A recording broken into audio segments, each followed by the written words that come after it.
Copyright disclaimer. The content used in this video is intended for entertainment purposes only.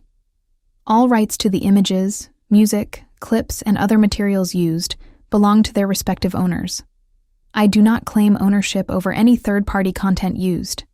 Kasakiman at diskriminasyon sa estado ng buhay ang nagbigay panganib sa pagitan ng mayamang pamilyang Park at mahirap na pamilyang Kim.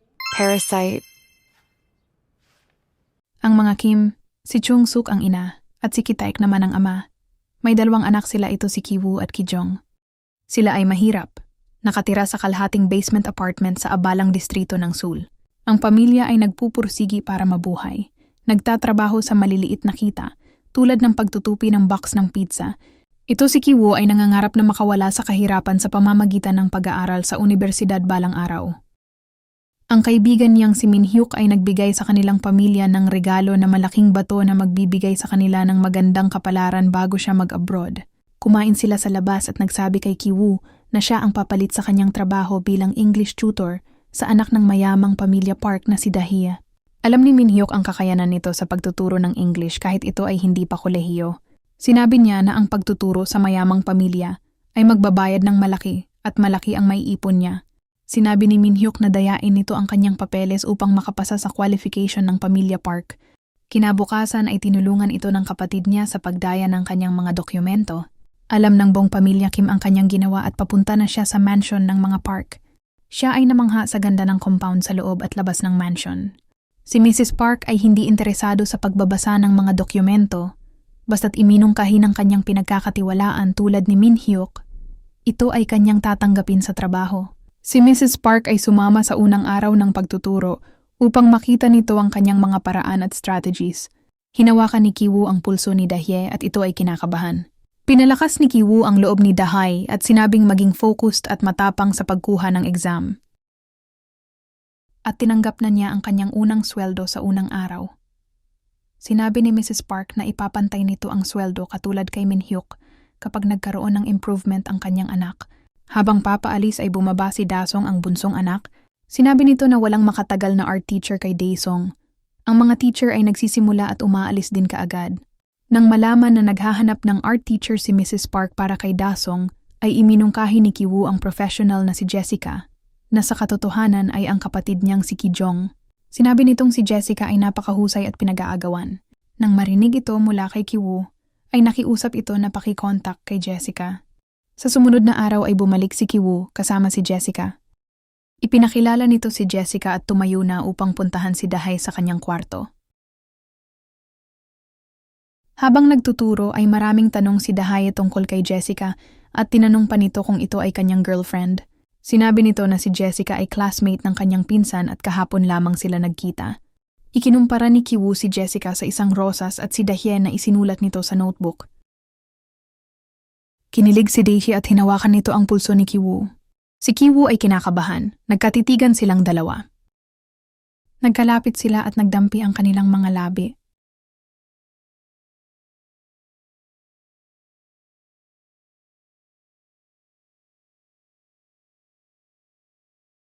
Si Mrs. Park at Jessica ay papunta na sa kwarto ni Daesung.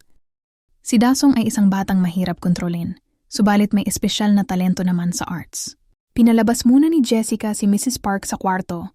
Kailangang sila lang ni Dasong ang magkasama tuwing may pagtuturo. Si Mrs. Park ay balisa at kinakabahang naghihintay sa labas. Wala siyang magawa kundi ang sumunod sa sinabi ni Jessica. Upang makita ang kanyang anak, ay nagkusa siyang magdala ng inumin para kay Jessica, kahit na kaya naman itong gawin ni Moon Kwang.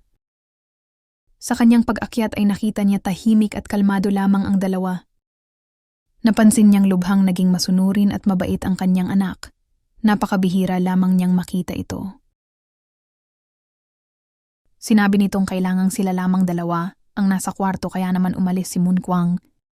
Nagpakilala si Jessica bilang nag-aral ng art psychology at art therapy.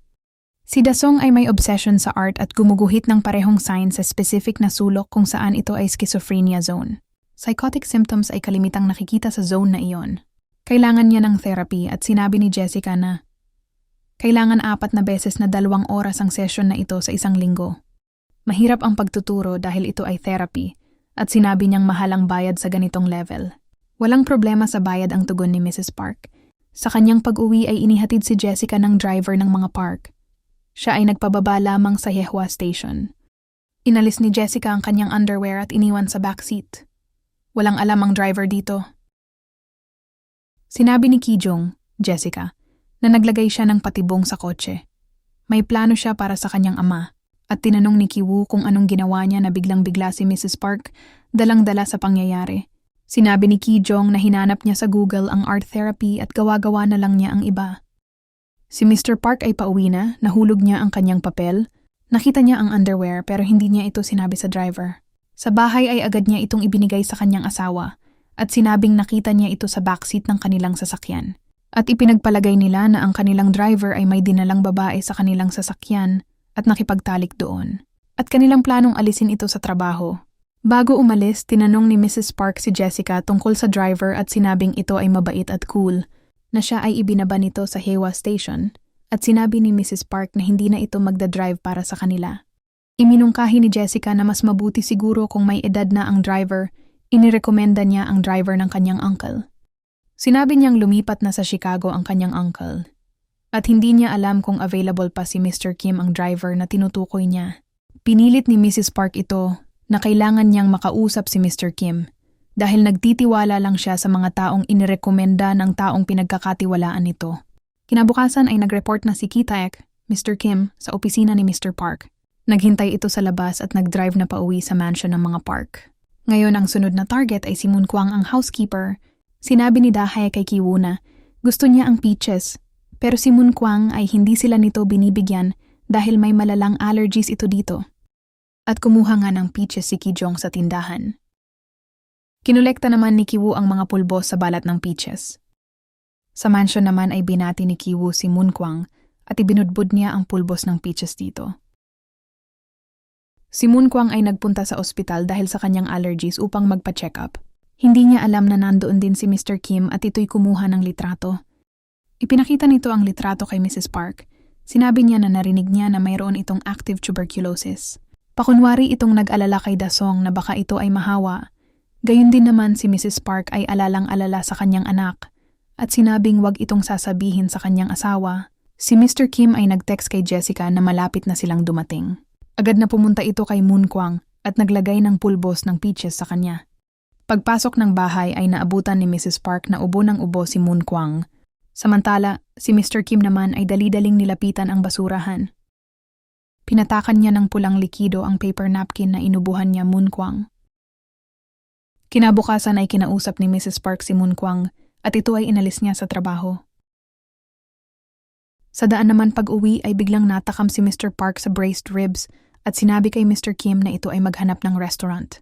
Sinabi niya na si Moon Kwang ay masarap magluto at gusto nito ang kanyang braised ribs, pero ito ay inalis na ng kanyang asawa sa trabaho at hindi niya alam ang rason. Ang tanging puna niya lang dito ay ang pagkain niya ng pangdalawahang tao, pero siya ay napatawa lamang. Ngayon ay naghahanap na sila ng bagong housekeeper. Ibinigay naman ni Mr. Kim ang calling card kung saan ay ang agency din na pinanggalingan niya. Tinawagan ni Mrs. Park ang agency upang maghanap ng housekeeper. Sinagot ni Jessica ang tawag at nagkunwaring representative ng agency. Naghanap ito ng mga documents upang maging makatotohanan ang lahat. Ngayon nga ay may bagong housekeeper na ang pamilya Park, ito ay si Chung Suk.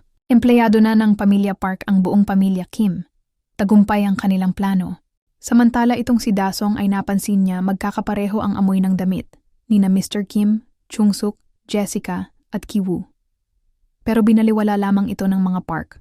Ang mga Park ay pupunta sa isang overnight camping trip. Iiwan nila ang mansion sa pangangalaga ni Chung Suk. Ang buong pamilya Kim ay nasa mansion at nagkakasiyahan habang wala ang pamilya Park. Si Ki-jeong sa kwarto ng mag-asawang Park. Si Kiwoo naman sa higaan ni Dahae nagbabasa ng diary nito. Sila ay nagsasayari na tila kanila ang mansion. Kinuha nila ang pagkakataong mag-inuman dito at sinabi ni Kiwoo sa kanyang pamilya na in love siya kay Dahi. Siya ay nag-i-imagine na isa siya sa may-ari ng mansion, na isang araw ay papakasalan niya ang nag-iisang anak na babae ng mga Park. Sa gitna ng kanilang kasiyahan ay nag-doorbell si Moon Kwang at sinabing mayroon siyang naiwan sa basement at nagtago ang ibang mga Kim. Pinapasok ni Chung Suk ito. Dali-dali siyang pumasok diretso papuntang basement. Habang naghihintay si Chung-suk ay tumayo na ito at sinundan si Moon Kwang sa basement. Nakita niya itong itinutulakang cabinet. Tinulungan niya ito. Nang maitulak na ang cabinet ay binuksan ni Moon Kwang ang isang taguan. Dali-dali itong bumaba, walang nakakaalam sa mga park na ang kanilang mansion ay may taguan. Sinundan siya ni Chung-suk. Ito ay may lalim na 2 palapag. Madali niya itong nasundan dahil may ilaw sa daanan. Alam niya may nakatagong silid dahil naging amo niya rin ang unang may-ari ng bahay. Pangalawa sina Park. Lumantad nga si Gyun-sai, ang asawa ni Moon Kwang. Siya ay nagtatago doon sa loob ng higit 4 na taon dahil sa pagtatago sa mga naniningil ng utang. Pinutol ni Moon Kwang ang CCTV cable upang hindi malaman ng mga Park na siya ay pumasok. Ito ay malaki, may palikuran, may higaan, tubig at kuryente. Gusto nang tawagan ni Chung-suk ang mga pulis upang i-report pero ito ay nagmakaawa dahil sila ay nangangailangan lamang. Siya ay nag-alok ng pera upang payagan manatili at pakainin ang kanyang asawa. Nangako itong bibigyan siya ng pera regular. Habang ang mga Kim ay nakikinig, sila ay nahulog sa sahig. Agad na kinuhanan ng video ni Moon Kwang ang mga ito at hindi na iwasang magtawagan ng ama at anak ang bawat isa. At nanakot na ipapadala sa mga Park ang video. Pinagkatuwaan ito ng mag-asawa. Anumang oras ay kaya nilang ipadala ito sa mga Park kapag hindi sila susunod. Nagkaroon sila ng pagkakataong umatake upang kuhanin ang cellphone. Nagkagulo sila, hindi maaaring masend ang video. Nag-aagawan sila sa cellphone. Si Moon Kwang ay kumuha ng base at hinampas sila isa-isa. Si Kijong naman ay kumuha ng peaches sa kusina. Itinapon nito ang peaches sa mukha ni Moon Kwang at ikinuskus pa ito dito. Si Mrs. Park ay tumawag at sinabing sila ay pabalik na sa bahay dahil sa malakas na ulan. Ito ay nag-request na ipagluto siya ng pagkain upang makakain pag-uwi. Dali-dali dinala sina Moon Kwang at Gyun-sae sa sekretong taguan upang ikulong. Lahat ay dali-dali ring naglinis ng mga kalat. Itinali ni Kitaek si Gyun-sae ang mga braso at paa nito. Si Moon Kwang ay wala pa ring malay dahil sa allergies nito. Si Kiwoo ay tumakbo palabas mula sa sikretong silid. Ang lahat ay nagtatago na. Si Kiwoo sa kwarto ni Dahye. Si Kijeong sa ilalim ng lamesa. Si Kitaek, Moon Kwang at Gyun-sae sa sikretong silid. Dumating na ang buong pamilya Park. Si Moon Kwang ay nakatakas at tumakbo pataas sa kusina. Siya ay itinulak nito sa hagdan ng basement at malaki ang naging sugat nito sa ulo. Ibinalik ni Kitaek ito sa silid. Isinara nito ang pintuan at si Gyun-sae naman ang kanyang pinuntahan. Si Gyun-sae ay nakikipag-usap kay Mr. Park sa pamamagitan ng Morse code ng maraming taon. Ang ilaw sa dining room ay konektado sa basement, subalit hindi nauunawaan ni Mr. Park ang Morse code kaya ito'y baliwala. Itinali na ng mahigpit ni Kitaek ang katawan ni Gyun-sae upang hindi ito makatakas. Si Kiwoo naman ay nakalabas na sa kwarto ni Dahi. Gayon din si Kitaek sa sikretong silid. Makakatakas na sana silang lahat nang biglang dumating ang mga Park kaya nagtago sila sa ilalim ng lamesa. Ang mga ito ay nasa harapan lamang ng mag-asawang Park. Nang nagkaroon ng pagkakataon ay nakalabas na ang pamilya Kim na hindi man lang namamalayan. Sila'y tumakbo na sa kanilang apartment at ito'y binabahanan ng malakas na ulan. Kinuha nila ang anumang gamit na kanilang maisasalba. Dala ni Kiwoo ang pampaswerteng bato na bigay ni Min Hyuk sa kanilang pamilya. Samantalang si Moon Kwang ay namatay dahilan sanhi ng pagkakauntog ng ulo nito. Pero bago siya namatay, ay naputol niya ang pagkakatali kay Gyun-sae. Ang tatlo naman kasama ng iba pa na walang matutuluyan ay sa gymnasium natulog. Kinabukasan ay magdadaos ng kaarawan si Dasong at tumawag si Mrs. Park kay Kijong upang magpatulong sa mga gawain. Ang lahat ay naghahanda na para sa party. Habang nagmamaneho ay nag-react si Mrs. Park sa amoy ni Mr. Kim dahil sa pag-ulan ng sinundang araw. Si Kijong ay magdadala na sana ng pagkain para sa mag-asawa na nasa tagong silid pero dumating si Mrs. Park at humingi ng tulong sa kanya. Dinala ni Kiwoo ang bato pababa dahil balak niyang patayin ang mag-asawa. Aksidente niyang nabitawan ang bato. Naglakad siya ng dahan-dahan upang kuhanin ito, samantalang si Gyun-sai ay nasa kanyang likuran. Sinakal siya ni Gyun-sai pero siya ay nakatakbo palayo.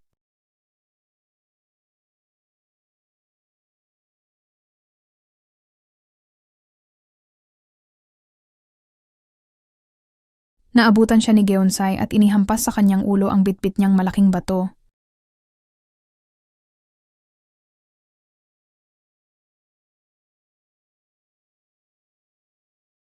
Si Gyun-sai ay kumuha ng kutsilyo sa kusina, ginulo nito ang party at sinaksak sa dibdib si Ki-jong.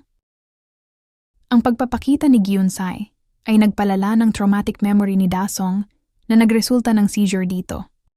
Inatake ni Chong-suk si Gyun-sai upang iligtas ang kanyang anak. Agad ding pinuntahan ni Ki-taek ang kanyang anak upang pigilin ang pagdurugo nito. Si Ki-woo naman ay buhat-buhat ni Dahi. Sumisigaw si Mr. Park upang kunin ang susi ng sasakyan upang maihatid sa ospital si Da-sung. Ang susi ay bumagsak sa likod ng nag-aaway na sina Chong-suk at Gyun-sai. Nakuha ni Chong-suk ang meat skewer at naisaksak kay Gyun-sai. Si Chong-suk ay agad na tumakbo kay Ki-jong na naliligo na sa sariling dugo. Kinuha ni Mr. Park ang susi habang nakatakip ang ilong nito. Nakita ni Ki-taek ang naging reaksyon ni Mr. Park sa amoy nito. Nahabag si Ki-taek sa kawawang si Gyun-sai.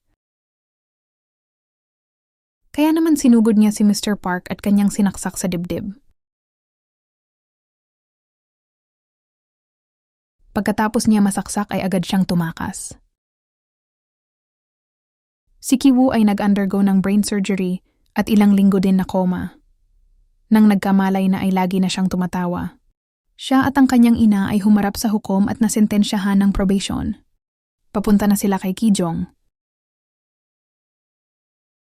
Siya ay namatay sa pagkakasaksak. Tumigil lamang ang kanyang pagtawa nang mapanood niya ang balita na ang kanyang ama ay bigla na lamang naglaho at hindi alam kung nasaan. Habang pinagmamasdan ni Ki-woo ang mansion ng mga Park, ay nakita niya ang ilaw na patay buhay na ayon sa Morse code, mensaheng mula sa kanyang ama na nagawang makatakas sa insidente at nagtatago sa ilalim ng mansion na pag-aari na ng ibang pamilya. Si Ki-woo ay nangako na mag-iipon ng pera at balang araw ay bibilhin niya ang mansion upang makalaya ang kanyang ama. Pinapanta siya ni Ki-woo ang pagsasamang muli nila. Si Ki-woo ay nananatiling nakaupo sa kanilang apartment kung saan nagsimula ang lahat. Umaasa na magkaroon ng magandang kapalaran. Thank you for watching.